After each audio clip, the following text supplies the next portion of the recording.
Hola con todos y bienvenidos al podcast del Impunity Observer. Hoy tenemos el placer de contar con una de las mujeres más votadas para el Senado en la historia de Colombia, una luchadora incansable por la libertad de su país y la región entera, la senadora María Fernanda Cabal Molina. María Fernanda es nacida en Cali, pero se mudó hacia Bogotá para estudiar en la Universidad de los Andes, donde egresó como politóloga.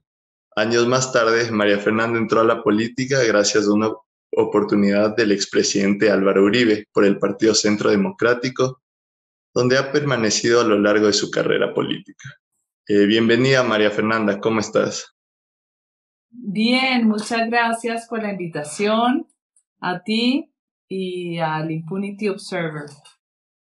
Muchas gracias. Entonces, ahora vamos a ir con unas preguntas de la situación actual colombiana. Eh, ¿Qué opinas de la presidencia de Iván Duque? Bueno, yo he sido muy crítica desde el comienzo de este gobierno, desde sus inicios. Yo noté como que no había una sintonía con el legado del presidente Uribe. Había una forma de gobernar que se alejaba del legado de Uribe. Y bueno, esas inquietudes finalmente se convirtieron en certezas y pienso que es un gobierno que nos ha dejado una situación no solo de debilidad en el partido mismo, que el partido quedó muy diezmado electoralmente, es un partido que ha debido ser partido de gobierno y no lo fue. Se gobernó con todos los santistas, funcionarios del gobierno pasado, adversarios que habían sido abiertamente enemigos nuestros, o sea, una forma de gobernar muy peculiar, muy curiosa, pero muy dañina. Y finalmente tenemos lo que tenemos, una institucionalidad frágil también, y exponer un país como este a que cada 4 años tenga un candidato depredador, como lo es Gustavo Petro, pero no dejando solidez en su partido y solidez institucional, pues nos pone una carrera política electoral todavía eh, más difícil, digo yo. Claro. ¿Cuáles identificas como los mayores desafíos a los que se enfrenta Colombia actualmente? En un sentido quizás económico, social y obviamente el político también.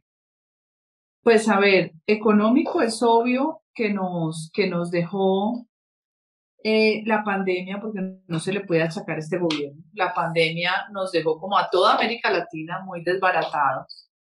Después de la pandemia, esa receta socialista del paro nacional que se le aplicaron también a ustedes en Ecuador, en Perú, en Chile, en Estados Unidos, que nunca habíamos visto ese desafío a la autoridad. Esa recetica inventada por, obviamente, todos los psicópatas, los izquierdópatas, cubanos, rusos, y ahora con el ingrediente de ese matrimonio fatídico del Islam y el comunismo que nació en Venezuela, ese matrimonio fatídico, pues son amenazas a la estabilidad institucional que enfrentan a estos países de América Latina. Pero de todas maneras, ¿qué se dejó de hacer? Mientras Colombia, el gobierno de turno, no rompa el monopolio del sector financiero, la economía no va a crecer.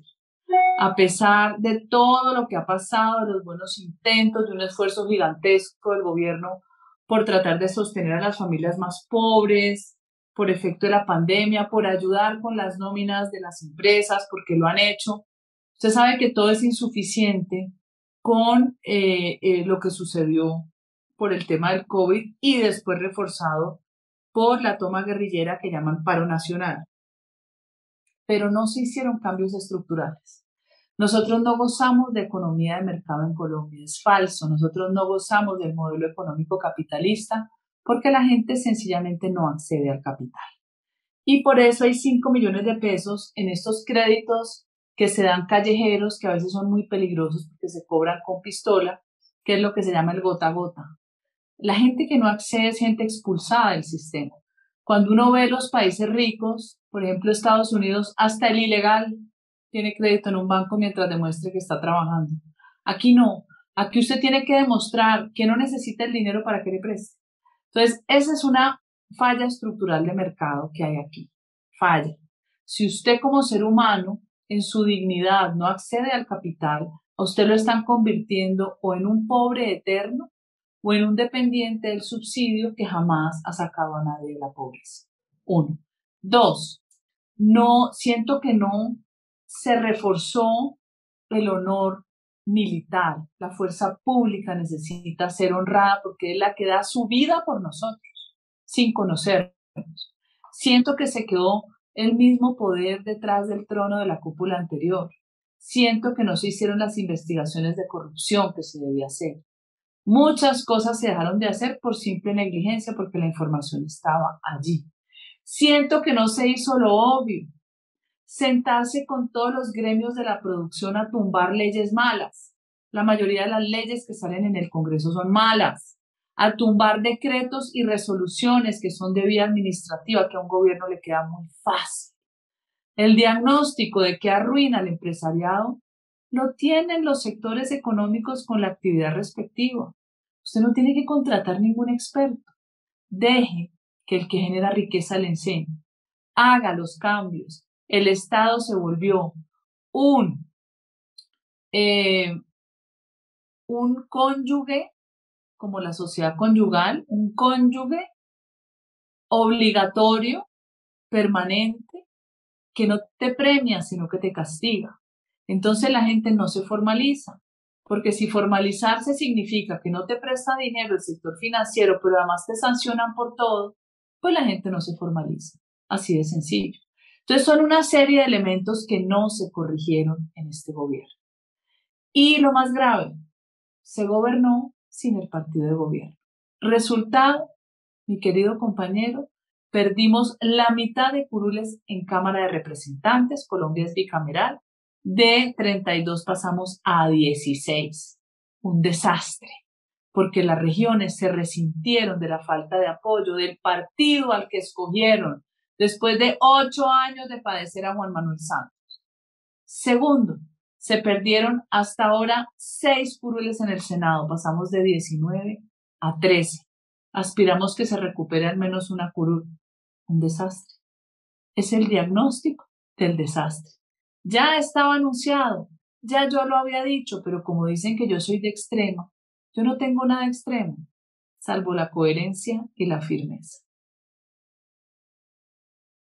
Claro, totalmente de acuerdo. Y es un fenómeno que esto pasa en toda Latinoamérica también, la exclusión del sistema financiero. En Ecuador lo vemos bastante. Ahora dirigiéndonos un poco más hacia las elecciones, mucha gente opina que tú deberías haber sido la candidata presidencial de Centro Democrático, pero quedaste segunda en la convención. ¿Te hubiese gustado estar cara a cara contra Petro en, en el día de hoy? Me hubiese fascinado, porque valga la pena la inmodestia, pocas personas conocen todo el prontuario delictivo de la extrema izquierda que hoy goza de impunidad en Colombia. Pocas personas se han detenido a conocer la estrategia de construcción de mitos de la izquierda, porque ellos no pueden vender nada sino pobreza y miseria. Viven del mito y como la mente humana es tan frágil, es tan de poca recordación, sencillamente el mito generalmente sobre mentes incautas, que son los jóvenes, y sobre los imbéciles, porque los imbéciles también votan y ese es el mayor peligro. Claro. Eh, sobre Gustavo Petro, ¿cuál es tu opinión, lo más sincera posible, sobre Gustavo Petro? ¿Qué representa él para Colombia? Él representa para Colombia y para la región, es la mejor característica de un izquierdópata, narcisista, mitómano, megalómano, que su vida de revolucionario estuvo llena de acciones criminales bárbaras y grotescas. Él ha tratado de excluirse de toda esa estela de horror que dejó el M-19 en Colombia.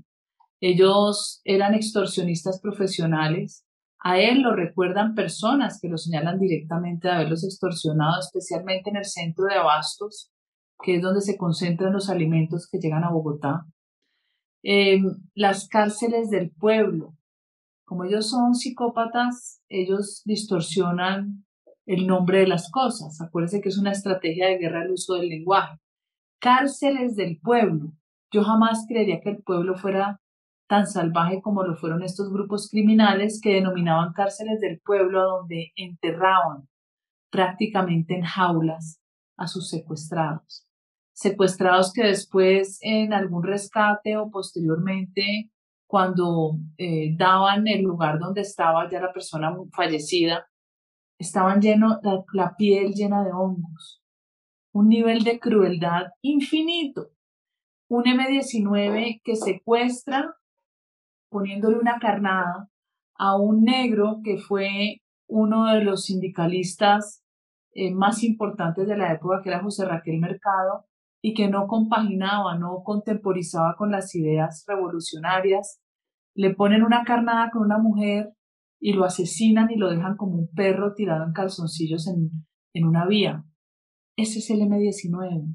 Esa es la barbarie que ellos dibujan de romanticismo revolucionario. Y rematan quemando vivos a los magistrados del Palacio de Justicia, y después tienen la capacidad a través de la inversión revolucionaria de inventarse los desaparecidos.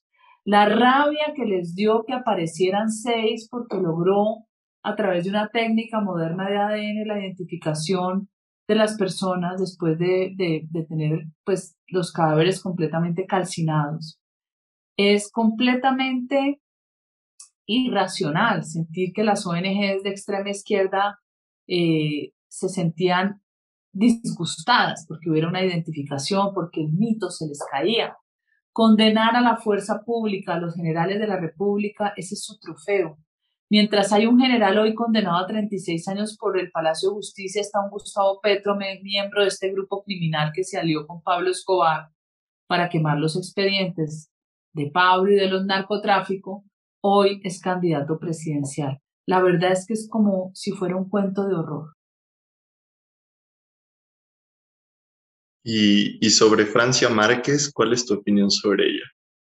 No, Francia Márquez es una muchacha, a mi criterio, completamente adoctrinada por la teología de la liberación. Ella es de esos grupos de comunidades negras que pertenecen a organizaciones radicales, que tienen muchos vínculos con los marxistas de Estados Unidos, que reciben mucho dinero de afuera y del Estado colombiano, pero que nunca entregan resultados de nada, ¿no? O sea, el Estado colombiano es un Estado paramilitar, pero se benefician porque son los que más ordeñan la vaquita que se llama Estado. Ella, yo la veo una mujer completamente adoctrinada en odio, muy de la línea de la teología de la liberación de los curas muy cercanos a la guerrilla en Colombia. Claro, parece ser una combinación un poco peligrosa para el país y la región. Sobre Óscar Iván Zuluaga, quien iba a ser el candidato presidencial de Centro Democrático, ¿crees que tenía lo necesario para vencer a Petro y enfrentárselo? A ver, yo creo que la coyuntura de hoy hace que prácticamente cualquiera esté en la posición de derrotar a Petro por el terror que produce Petro y el efecto Venezuela. Nos ha servido también aprender de Chile, de la imbecilidad colectiva de los chilenos, pobrecitos. La mayoría no, pero esa minoría que empieza a generar una estela de irreflexión y de odio, pues terminó eligiendo un anarquista que no sabe si es gay o qué es, vago, y eso es lo que tienen de presidente. 50.000 millones de dólares huyendo de los mercados de Chile significan desempleo y desmejoramiento de la calidad de vida. Cualquiera que se le enfrente, aquí la disputa es por la libertad. Y eso tampoco es bueno, uno decir cualquiera. Entonces, Óscar Iván Zuluaga, sin duda, era el candidato más preparado para gobernar, pero resulta que la política tiene que saber algo. Y ese saber algo es pasión, y la pasión es emoción. Y eso hay que hacerlo sentir. En el mundo físico, en este plano físico, usted oscila entre el amor, eh, la neutralidad que es relativa y el odio. Y mientras así se oscila, las campañas hacen su publicidad y el protagonista tiene que tener un encanto, y yo creo que eso le faltó al candidato Zuluaga. Claro, y ahora con respecto a Fico Gutiérrez, ¿consideras que él es un cualquiera que está aprovechando este temor anti-Petro, anti-izquierda, anti-Venezuela, anti-Cuba, y por eso tiene grandes posibilidades? ¿O crees que tiene posibilidades? Tiene todas las posibilidades, sí tiene las ventajas del miedo que está capitalizando, pero creo que al final de cuentas su humildad va a lograr cautivar muchos corazones, su no arrogancia.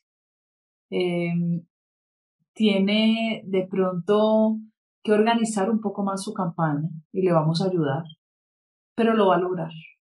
Yo siento que a veces el no tener esos egos profundos, ni esos odios, y verlo un hombre sencillo, le va a ayudar en esta campaña.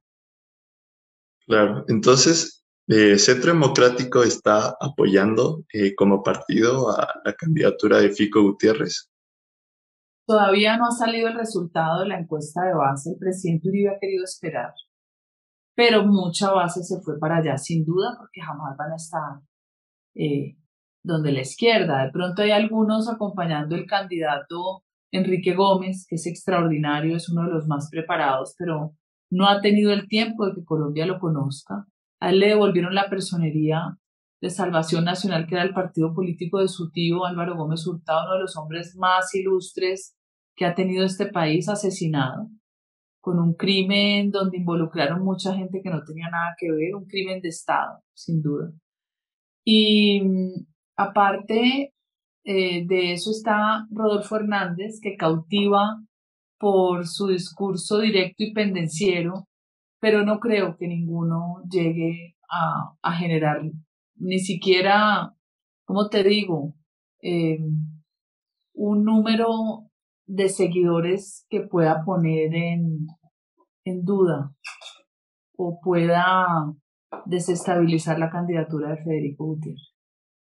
Claro. Y tú personalmente estás apoyando a Fico Gutiérrez.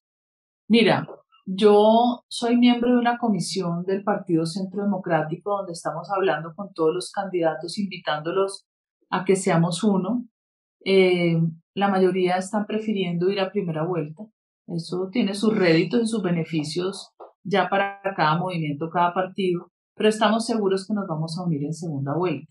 En esa comisión tenemos pendiente una reunión con el candidato Federico que aún no se ha dado, pero obviamente hay señales, no de humo, señales más certeras de que quieren que acompañemos esa candidatura y seguramente se dará más temprano que tarde. Claro. En cuanto a Venezuela, ¿crees que hay influencia venezolana en, en actos de terror, terrorismo, paros armados, como quieran llamarse, en Colombia? ¿Crees que hay este apoyo de Venezuela? Claro, está aprobado, eso está aprobado. Apoyo de distintas formas. La policía identificó transferencias de dinero y recursos en efectivo de la frontera hacia los paros que estaban en las ciudades. La policía identificó la distorsión desde el 2019 de comunicaciones desde Venezuela y Rusia y luego Rusia y Bangladesh. Aquí la interferencia es toda. De Rusia, que hay espías hace tiempos, acá hay negocios, pero en este país es increíble la incompetencia de los organismos migratorios para permitirle la entrada a cualquiera. Es que si viviera Bin Laden, seguro le pondrían tapete rojo. Todos, aquí entre la migración venezolana ha venido mucho colectivo chavista que están organizados y se activan después en cada protesta para destruir CAIs de la fuerza pública, quemar policías vivos. Claro que contribuyen al desastre porque reciben dinero, además se mezclan estos colectivos chavistas y de gente criminal que llegó migrando con la criminalidad propia, ¿no? Que la de nosotros pues es bastante reconocida por peligrosa. Entonces, toda esa mezcolanza, claro que existe. Aquí la policía identificó más de 30 guetos del SEBIN, donde también hay dos cubanos desde hace más de 3 años. ¿Y crees que estén detrás de alguna candidatura en específico, estén Por buscando algún rédito supuesto, político? pero claro, si es que Petro fue asesor económico de Hugo Chávez, tan magnífico asesor que hoy tenemos en Venezuela, el país más rico de América, expulsando ciudadanos que hoy parecen es unos cadáveres caminantes. Es tan atroz el cambio de su fisonomía que son personas que parecen zombies y ahí sí no existe ninguna comunidad internacional criticando ni diciendo nada. Es una irresponsabilidad contra millones de familias que su único destino posible es salir a caminar para ver cómo sobreviven. Es un horror. Claro. Y en cuanto a la crisis migratoria de Venezuela, ¿cómo ves la situación en Colombia, que es el receptor más grande Terrible, de... terrible, porque aquí se ha debido poner un límite de accesibilidad. No quiere decir que no hubiera una disposición de atención en la alimentación y salud. Aquí se ha debido generar una especie de centro de refugiados donde los países amigos contribuyeran con dinero y con recursos humanos y materiales. Aquí entran y salen como Pedro por su casa, como han entrado un montón de delincuentes. Hay un grupo criminal con más de 5.000 miembros haciéndonos mucho daño que se llama el Tren de Aragua. Aquí Bogotá es una ciudad donde el criminal venezolano no solo te roba, sino que te apuñalea. Hay una diferencia en la acción criminal. Entonces, aquí Bogotá es imposible. Lo ha dicho hasta la misma alcaldesa que es de tendencia de izquierda, desesperada. Pero cada vez que uno nombra la palabra venezolano te dicen que sos xenofóbico. No, eso no es xenofobia. Uno cruza un país pidiendo asilo, ayuda y uno tiene que portarse bien. No es asesinando a las personas del país que lo reciben, ni mucho menos. Y eso pasa en el mundo entero. Eso pasa con esa migración, acuérdese, latina, cuando cruza Estados Unidos, que allá hay de todo.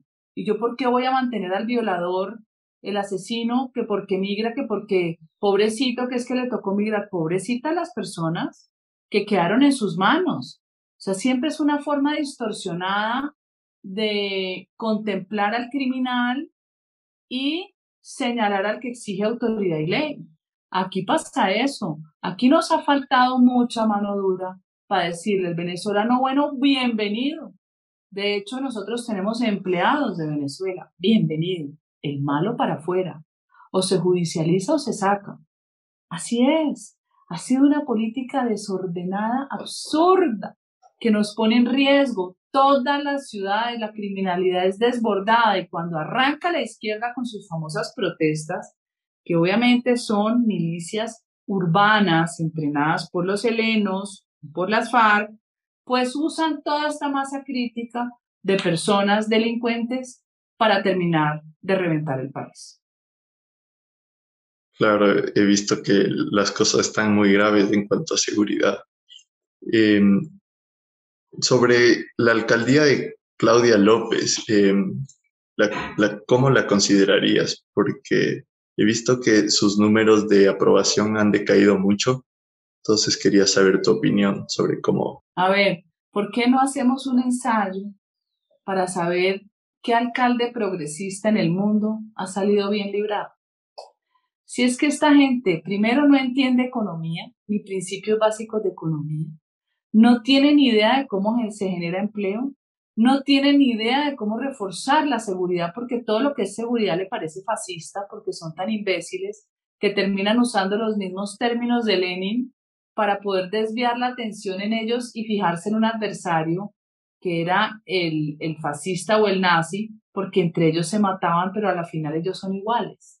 Son doctrinas colectivistas que su único legado es la miseria y la muerte. Nunca dejaron que el individuo prosperara porque el incapaz, el inepto y el resentido le tienen miedo al éxito del vecino, al éxito del otro.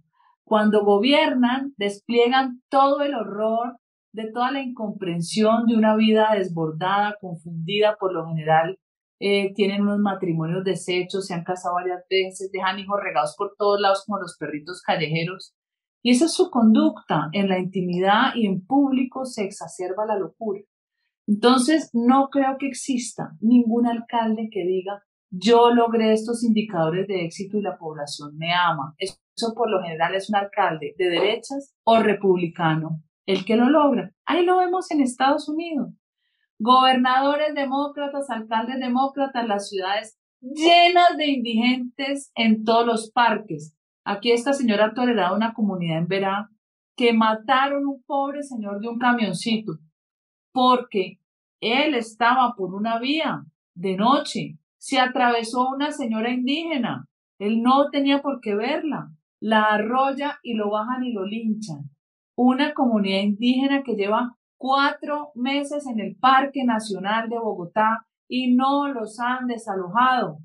¿Cómo se llama eso? Anarquía y destrucción, porque el espacio público lo estamos pagando todos con nuestros impuestos y tenemos derecho a disfrutarlo. Ah, no, unos indígenas que porque los desplazaron. Mentira.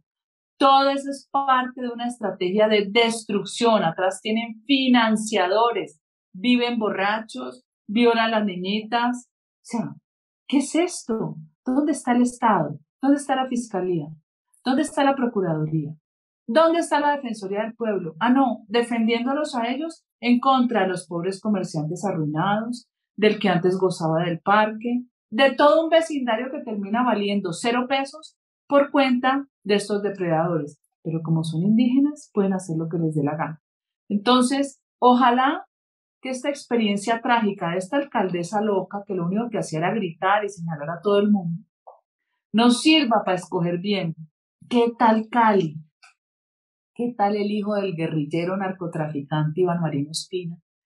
Este que parece que formara parte de las mismas filas de su papá, contribuyendo con toda la primera línea que destruyó Cali. Había 26 bloqueos y los quería legalizar de la mano de un cura también de la teología de la liberación, que parece más vinculado al ELN que a la Iglesia Católica. Qué horror lo que estamos padeciendo en Colombia, de verdad. Que esto nos sirva de ejemplo para votar bien. Claro, entonces sí está bastante grave la situación en cuanto a seguridad. Eso es todo las preguntas que tenía lista para hoy. Quiero agradecerte mucho, eh, María Fernanda, por participar en este episodio, a nuestros oyentes que están pendientes del trabajo que hacemos en Impunity Observer. Y no sé si quieres darle un mensaje a la población que nos está viendo. A la población, hagan una reflexión de la historia de la humanidad. ¿Será que alguien se cruza el mar para que se lo coma un tiburón para irse a vivir a Cuba? ¿Será que hay muchos migrantes queriendo entrar en Venezuela? Es una reflexión elemental. Miren a la Rusia de Putin queriendo volver a ser el imperio que fue. La libertad es lo más importante del ser humano. Nuestro espíritu es esa parte de Dios, la que nos insufla el hálito de vida. Es libre. Somos libres porque Dios nos hizo libres. ¿Por qué nos dejamos enjaular y encadenar por unos locos que terminan acabando con generaciones? Reflexionemos, la libertad es lo primero. Que no nos gusten ciertas cosas del sistema en que vivimos, a mí no me gustan muchas. Y por eso voy a seguir aspirando a la candidatura de este país, porque hay que romper monopolios. Estas sociedades nuestras no resisten más dueño. En Colombia detrás de cada ley hay un dueño. Las instituciones tienen dueño. Pues no lo vamos a permitir. En Colombia la gente tendrá que acceder a un crédito. Cuando usted accede a un crédito, usted también es libre, porque se vale por sí mismo. La gente tiene el derecho a soñar. Denle las herramientas para que sueñe. No le regale nada. Lo regalado sale del bolsillo del que se levanta a las 4 de la mañana a trabajar.